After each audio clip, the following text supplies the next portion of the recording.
Hola amigas y amigos, bienvenidos nuevamente a su canal educativo sobre los temas que venimos tratando en torno a la administración pública y en torno al derecho que regula la administración pública. El día de hoy nuevamente estoy contento y al igual que ayer vamos a seguir hablando de los temas de derecho presupuestario que, como les he venido mencionando, es una verdadera pena que en nuestro país no se cultive con tanta profundidad y con tanto celo como se hace en otras naciones el estudio del derecho presupuestario, que es muy necesario en nuestro país.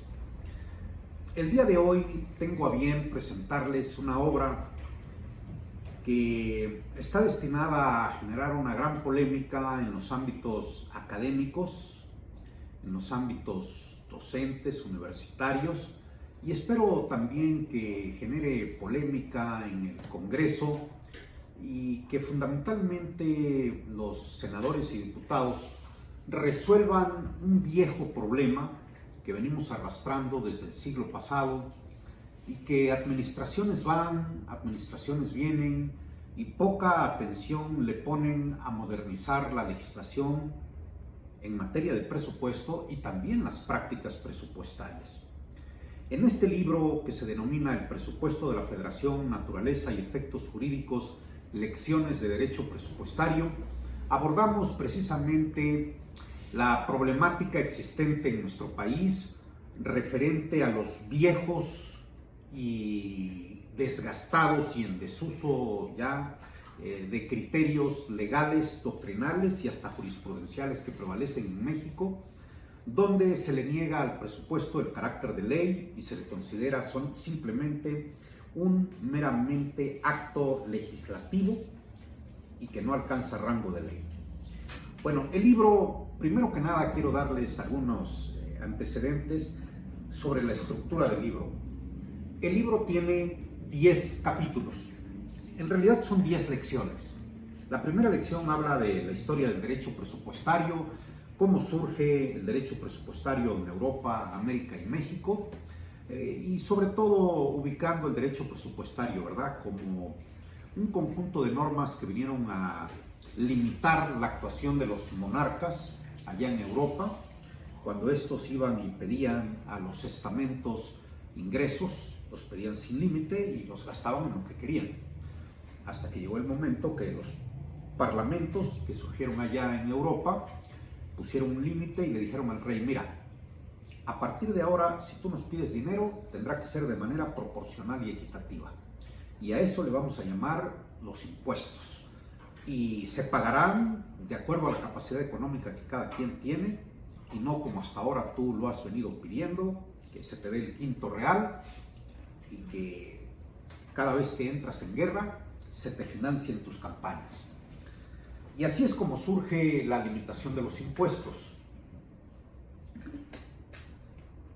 Posteriormente, otro valladar, otro dique que contuvo a los monarcas en Europa, primero fue el consentimiento del impuesto y luego fue el límite de los gastos, porque se les daba dinero, presupuesto a los monarcas, y estos hacían lo que querían con el presupuesto, sobre todo con el presupuesto de gastos. De tal manera que los parlamentos también le pusieron límite a los monarcas y le dijeron: mira, cuando nosotros te damos ingresos es para que los gastes, pero no en lo que quieras.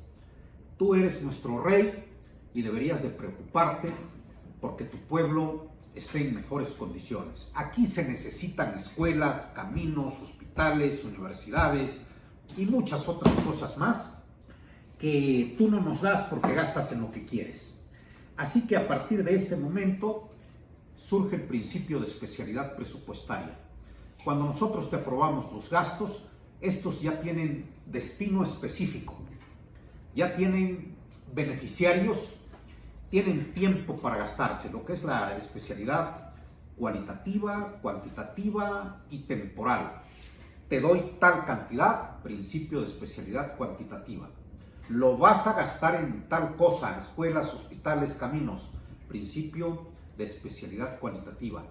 Y lo vas a gastar en el periodo de un año porque los presupuestos son anuales. Como ven ustedes, en Europa se tiene muy claro y también en muchos países de América, a excepción de México, para qué se debe de utilizar el presupuesto. De todo esto marcamos línea en la lección 1, que es la historia del derecho presupuestario. La lección 2 habla sobre cómo se conceptúa, cuál es el contenido y cuáles son los enfoques sobre el derecho presupuestario.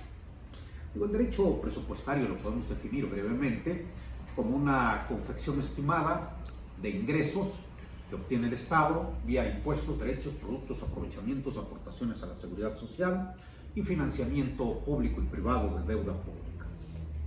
Pero además, el presupuesto también contiene una doble vertiente, la vertiente de los gastos. Todo lo que se ingresa se gasta. La suma de los ingresos debe ser igual a la suma de los gastos y quedar en cero para que tengamos equilibrio presupuestario anual. La lección 3 habla del presupuesto del Estado. Ahí abordo las definiciones que nos han dado grandes hacendistas y grandes presupuestaristas en América y en Europa. La lección 4 habla de la naturaleza jurídica del presupuesto del Estado y sus diversas doctrinas. Aquí me detengo porque ya está sin discusión en América y Europa, a excepción de México, por lo aplazado de la legislación, la doctrina y la jurisprudencia, que el presupuesto del Estado tiene una naturaleza jurídica de rango de ley. La lección 5 habla de los principios jurídicos presupuestarios.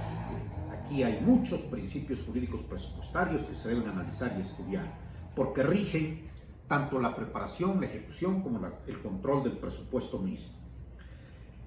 Luego hablamos de la naturaleza jurídica de la Ley de Ingresos de la Federación en la lección 6, donde pues explicamos que en México, bueno, en primer lugar, rompemos paradigmas, malamente hablando, porque mientras que en los demás países del mundo solamente se tiene un solo presupuesto, que es de doble entrada, que contiene los ingresos y los gastos y que lo aprueban la Cámara de Diputados y la Cámara de Senadores, bueno, pues en México tenemos dos leyes presupuestarias. La Ley de Ingresos de la Federación, que es una ley plena porque esta ley de ingresos sí la aprueba la Cámara de Diputados y la Cámara de Senadores, y en la lección 7 abordamos el espinoso problema de la naturaleza jurídica del decreto de presupuesto de egresos de la Federación.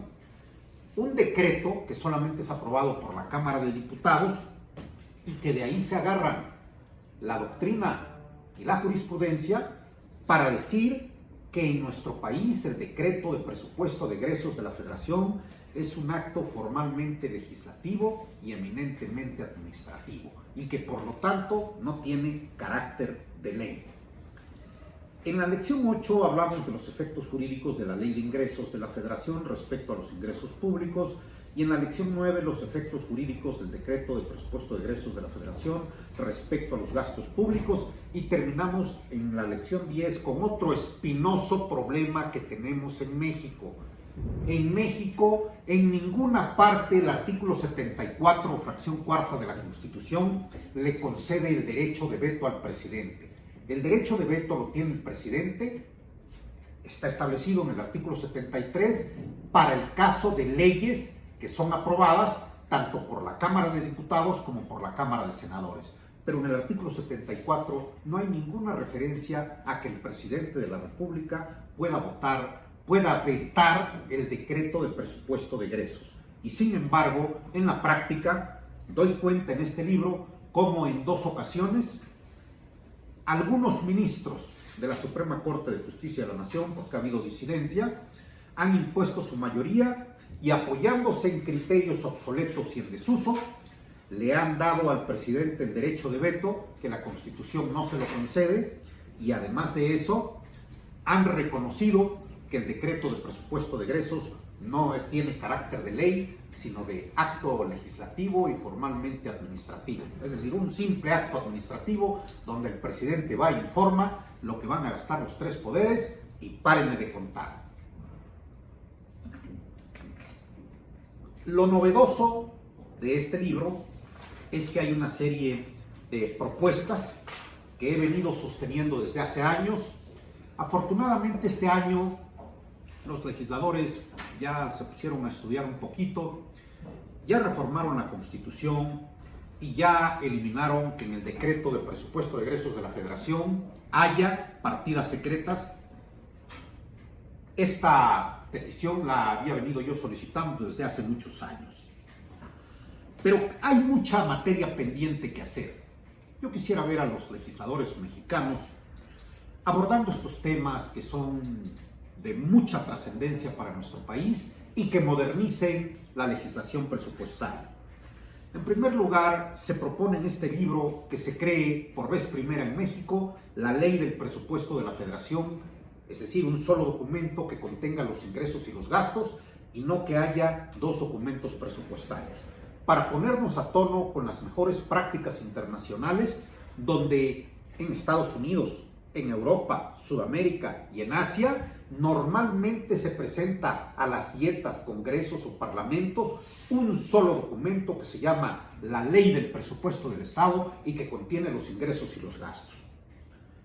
También es necesario que se le den facultades a la Cámara de Senadores para que apruebe el decreto de presupuesto de egresos de la Federación.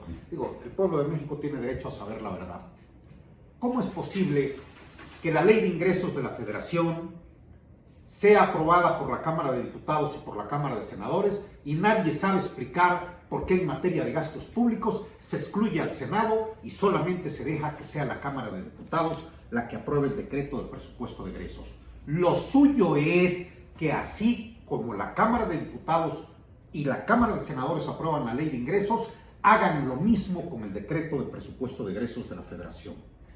Además, el tiempo de discusión y análisis del presupuesto de egresos es muy limitado. Antes era de 15 días, imagínense. Actualmente es de 2 meses y 15 días, cuando en otros países, como mínimo, el periodo para recibir el proyecto de ley de ingresos y de presupuesto de egresos, discutirlo, analizarlo y votarlo, es de 4 meses. En México se debe de ampliar el periodo de análisis, discusión, votación y aprobación o rechazo del presupuesto a por lo menos 4 meses. Es una pena que en México nuestra Constitución no contemple la reconducción presupuestaria. La reconducción presupuestaria es una hipótesis donde puede suceder que el presidente, a través del secretario de Hacienda, presente el proyecto de presupuesto, pero este sea rechazado, no sea aprobado. Entonces, ¿qué va a pasar? No va a haber dinero para pagar servicios personales, contratos, deuda, sentencias judiciales firmes, actos administrativos como la expropiación. Para que eso no suceda, es necesario establecer lo que ya existe en muchas constituciones estatales, como en la Constitución veracruzana, donde se prevé que si el gobernador presenta el proyecto de presupuesto de egresos del Estado y la legislatura no lo aprueba, entre en vigor el decreto de presupuesto del año anterior. Bueno, ni eso han sido capaces los legisladores mexicanos, diputados y senadores, de escribir en la Constitución. Imagínense ustedes el problema tan grande que tendríamos si en las próximas elecciones el Congreso queda en manos de la oposición y no le aprueban el presupuesto al presidente. Se va a armar un verdadero problema. Por eso es necesario que se introduzcan todas estas reformas, sobre todo la reconducción presupuestaria. Además, es necesario que se establezca en el artículo 74, fracción cuarta, el derecho de veto del presidente al presupuesto de egresos, que actualmente no lo tiene. Y por otra parte, es necesario, como sucede en otros países, que la ciudadanía conozca de manera pormenorizada a cuánto asciende el presupuesto que va a ejercer el gobierno y que el presupuesto se presente a nivel de partidas, porque actualmente solo se presentan montos globales y no conocemos cuánto es el monto destinado a nivel de partidas. Hay muchos temas más en el libro, yo solamente quise destacar los temas más importantes y que requieren una atención urgente de nuestros legisladores para modernizar nuestra legislación presupuestaria. Si tú eres un político y aspiras a ser diputado o senador, o aspiras a trabajar en la hacienda pública, en las tesorerías de los estados o en los municipios, y quieres y amas a México, debes estudiar derecho presupuestario. Debes conocer las modernas teorías y prácticas existentes en Europa, en Estados Unidos y en América, y en este libro las vas a encontrar. Este libro tiene el propósito de coadyuvar a la modernización de la legislación presupuestaria y actualizar el conocimiento jurídico de los políticos y administradores de México, que mucha falta les hace. Amigas y amigos, si les gustó este video, no se olviden de darle like y tampoco se olviden de suscribirse a mi canal para seguir recibiendo más contenidos. Muchas gracias.